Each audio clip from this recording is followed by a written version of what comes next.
E ba ou men, sak chou. Demet liye tonton.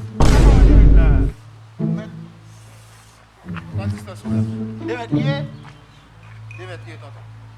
Avance ou men. Amen, sou avance notre dial. Là, moi, c'est 2 mètres. Oui, 2 mètres. A gen men. Nou va ou non? Ba ou men nou? Kon moun yo e? Nou nan forme, oui. Hop pale. Ah oui, ok. 2 mètres liye. Demet liye.